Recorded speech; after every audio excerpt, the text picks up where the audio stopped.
Hello guys, welcome to episode 4 of the CFS Health Recovery Podcast. If you're new here, we are talking all things recovery around chronic health conditions and illnesses that you might be suffering at home. And so this is a real practical space where we actually give you practical, tangible tools that you can apply in your life and help you with your life and recovery. Before we get started in today's episode, we're going to be talking about how much rest should you have? And the answer varies depending on which stage in recovery you are at. I think it's a fantastic question to ponder. And so I'd love to explore this topic with you today. And this will help you again identify where you're at and what to do. Before we get into it, I want to give a big shout out to one of our members, Heidi, from overseas in Europe. Heidi came to us struggling. She was basically incapable of doing any form of structured movement. She had to start at a really low level. And now, 8 months later, since joining our program, she's now back in the weights room training. She's lifting some heavy weight. She looks fantastic. She's feeling fantastic. And I've got a little photo here. If you're watching the video podcast on our YouTube channel, you'll see this picture of her in a moment. And so that's her lifting her weight. She's back in the gym. She says here that when she started, like I said, she could barely do anything. And now she's able to lift 8 kilogram weights, 12 kilogram kettlebell, and added weight to just a couple of exercises in the beginning and increased it over time. After 2 months of using weights at home, she's now ready to lift weights in the gym. Now, obviously, that was her goal. As we know, little by little becomes a lot. This is one of my main goals coming into the program, and I'm so proud of how far I've come. You can see how her muscles are looking fantastic, and she looks just very healthy and well balanced now. So big shout out to you, Heidi. Super inspiring. I'm really glad you got to share that story to inspire our members. But then I asked you if it was cool if we could share it to the outer community, and you said yes. So thank you for that. Really appreciate it. Let's get into it, guys. So before we get into how much should you rest versus not rest, I want to talk to you about the 3 stages of recovery, because based off that will be based off the advice that we give here. Now, remember, sometimes you'll need coaching, you'll need context. And so this is very hard for me to give you individualized advice here, but this is going to be just a general blanket advice to take. And again, just take what resonates and leave the rest. If you are in our program, then you'll understand that we have a specific training and set program based off which stage you're at. Okay. If you're not in our program, this will still be really relevant and helpful advice. But just know if you're doing it on your own, you might be guessing and second guessing. And so it's very important to get outside help to make sure that you know that you are on the right track. So firstly, stage 1, this is the acute stage of recovery. Now I call this the restore stage. This is where it makes the most sense to really rest and relax and get as much energy in as possible. The couple of key tips here is that you want to rest quite a lot. A less is more attitude is very important here, okay? We do not need to put on any extra stress or pressure on the body because it's already in the highest state of stress and pressure that it's actually experiencing right now. A routine will help sort some of these problems out. A good routine and structure that's appropriate for you will be very important. Mindset is very important in this aspect, okay? Calming down your nervous system. Food and nutrition is a big one that we need to focus on here, and working in. Now, working in, Paul Check came up with this terminology, working in and working out. And what that basically means is working in is energy in, and working out is our energy expenditure. So anything that we do that actually causes us to expend energy means that's a working out activity. For some, it could be going socializing. For others, it could be working out in the gym. None of it's bad. It's just that if you're in the acute stage of recovery, your capacity is quite low. Therefore, you do not want to do too much outward work right now. We need to do inward work to restore energy in your body. This is the case where you really listen to your body and you really honor the rest that it's asking for. Okay. If you need to sleep, you need to sleep. Now, obviously there's some rules with that. We want to try and sleep. If you're sleeping during the day, we want to sleep between the hours of 10 a.m. and 2 p.m. or 3 p.m. at its latest, because we want to be able to see light before the end of the day so we can trick our minds or get our brains to remember, oh yeah, by the way, I still have to sleep tonight. If you sleep too late during the day, it's going to totally fuck up, excuse my French, your circadian rhythm at night, and it's totally going to get your sleep cycle out of whack. We don't want that. I've had to help a lot of clients reverse their sleep cycle over time, and it's a hard thing to do if you get into that habit of falling asleep really late at night. I'm talking 4 a.m., 3 a.m. in the morning. Sometimes I've had clients who couldn't fall asleep till 6, 7 a.m. in the morning and have to totally reverse their sleep cycle.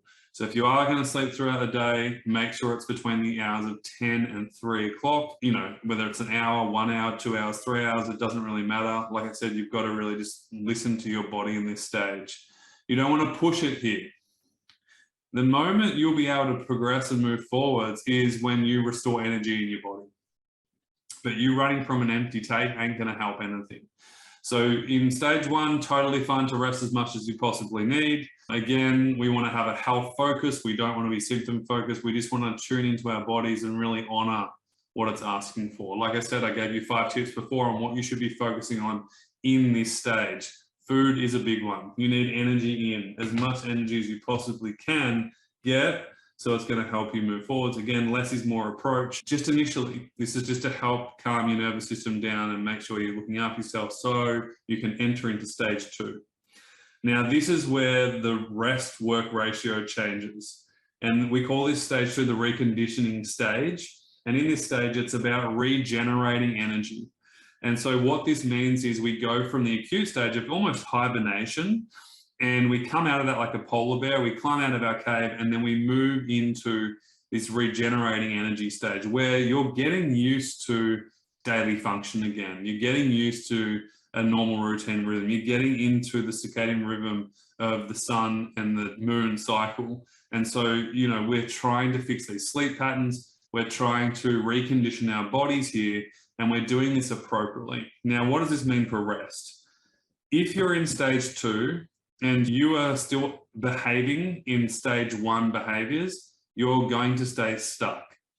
Okay, the less is more approach is only initially to stop you pushing and crashing so you can actually gain some consistency. If you aren't consistent, you can't gain consistency. You keep pushing, crashing, you're gonna go around in circles for as long as you're not aware of it for. Okay, this is why our first thing that we teach all our members is how to find their baseline, how to stop pushing and crashing so they can gain consistency. Once you gain consistency, you can maintain. Once you maintain, you can progress. But you can't progress until you maintain first. And so this is where a lot of people go wrong. And what you need to do here is have the right balance between working in and working out. Remember, working out is anything that expends energy to you, and working in is anything that gives you energy back. Now, of course, that can be things like meditation, it can be things like total rest, but it can be active or passive rest too, where you might be playing piano, you might be listening to music, you might be doing art. Anything that restores energy, regenerates energy within yourself is what we want to be focusing on in here. And so it doesn't have to be like a health modality, it could be a joyful rest modality that you choose to do as well. We're really big on that inside our program. We believe that you should really have some things that you enjoy every single day, even if it's just for 1 minute, and build on that. Now, in this stage, you are building your capacity. As your capacity expands, your level of being able to function and do more in your day-to-day life expands too. Okay, you want to have the right balance between working in and working out, and as you keep progressing, that kind of expands too. So if you are, like I said before, over resting when you don't need to rest, and this is where you've just got to be aware, do you need a rest or are you just acting it out of behavior? We had a client who was in acute stage 1. When she came to us, she was sleeping 12 to 14 hours a day, and that was really what she needed. And then as she started to get better, she started to work on the fundamentals, she started doing everything that we mentioned, all the basics, getting it right, getting her baseline right, and then she got stuck. And she wrote in, obviously every single week we do coaching sessions, and she wrote a question in, we coached her on it. And the question was, I'm sleeping like 14 hours a day. I keep waking up and I'm so exhausted in the morning. Like I'm just so exhausted, even though I've slept for like 12 to 14 hours. And so I said to her, you know, where are you at? Tell me like your day-to-day function. She's like, well, I'm feeling pretty good. I don't have any symptoms. I just feel so exhausted in the mornings. I'm able to do more. My capacity's getting better. And right then and there, we realized that she was oversleeping. She didn't need to sleep that much anymore. And so I said, you know, I want you to get up as close to the sunrise as possible, but obviously do it appropriately. So for her, you know, it might have been an hour or two after the sunrise, and initially, and slowly but surely, she would pull it back. Sure enough, within a week, she was feeling so much more energized because she wasn't overslept. In fact, she was sleeping around 8 hours instead of 12 to 14. And so I think it was like 8 to 9 hours of sleep per night. And she was waking up feeling way more refreshed than when she was oversleeping at 12 to 14 hours. And so because she was in stage 2, it was the right thing to do. If she was in stage 1 still, I would tell her to honor and listen to her body. Stage 2, yes, you still honor and listen to your body, but you don't need to oversleep, okay? And of course, she integrated into stage 3, which is the reintegration stage and the re-energizing stage, where basically she can start living life again. And that's what she's doing now. She's absolutely crushing it. She's starting her own business. She's doing great things. Big shout out to you, Jess. She is now just a healthy human being. So, you know, she gets up with her circadian rhythm. Everything is in tune now. Whereas at the start, it was out of whack. She went through the tired and wired stage where she started to get more energy, but she felt more tired and wired. And again, this is where we need to calm the energy systems. We need to calm the nervous system, make sure we're doing the right things at the right time. If you're in stage 2, here's a couple of tips. You want to get the balance between working in and working out dialed in. Again, it's different for everyone. So we need to find the right amount for you and the sweet spot for you. We want to get you good tired. By the end of the day, your goal is to be good tired so you sleep well. Okay, so don't be afraid of tiredness. We want to get good tiredness. There's a difference between chronic fatigue syndrome tiredness or chronic health condition tiredness and exhaustion versus just normal tiredness. So, you know, aim for good tired by the end of the day. Again, the baseline will help you get there and not overdo it and not underdo it. We want to focus on muscular strength and building your strength and stamina with restorative movement initially, and then building into strength movement, building your daily function, and building your brain and body appropriately. So there's the 5 tips for you in stage 2. Now, stage 3, you might be wondering, well, when I'm healthy, what do I do now? Do I need to rest at all? Okay. And this is where you act like a normal human being. And a normal human being rests when they need to rest. They chill out when they need to chill out. And then they go when they need to go. I love a saying, you know, go slow when you need to go slow and go when you need to go. Energy creates energy here. You know, like I shared with you with that story with Jess, energy created energy for her. She didn't need more rest because she was actually over resting. Because she was in stage 2, she didn't need to rest the way she rested in stage 1. As she came out of that, like I said, the hibernation period, by the way, Dr. Olivia, who's our residential medical doctor, she has an amazing research video inside our program called the Hibernation Research Video. And it's fascinating, but it basically talks about the correlation between hibernation and chronic fatigue syndrome and the way out of it, basically, which is exactly what we're teaching you with the baseline and building up it for yourself. Stage 3, remember, is re-energizing. We want to really build on what we've built from stage 2, but we're building more capacity now. This is where we start to go macro over micro. Macro is bigger, larger, thinking long-term, thinking bigger, and building towards that, versus stage 1 and 2 is more micro. We're focusing on the small day-to-day things, and we're focusing on recovery. Stage 3, we're not focusing on recovery, we're focusing on life, okay? You'll know when you're in stage 3 because you have more life challenges than health challenges, and that's actually a good sign, okay? Here, again, you just want to know when to go slow and you want to know when to go. And you'll have the body wisdom now to basically honor that. And that's the greatest thing that you're learning throughout this journey, is that you will have the wisdom to know when to slow, to know when to go, to know when to eat the right foods, to know when to make sure that you have more energy in than energy out. And here you're functioning day to day and you're healthy.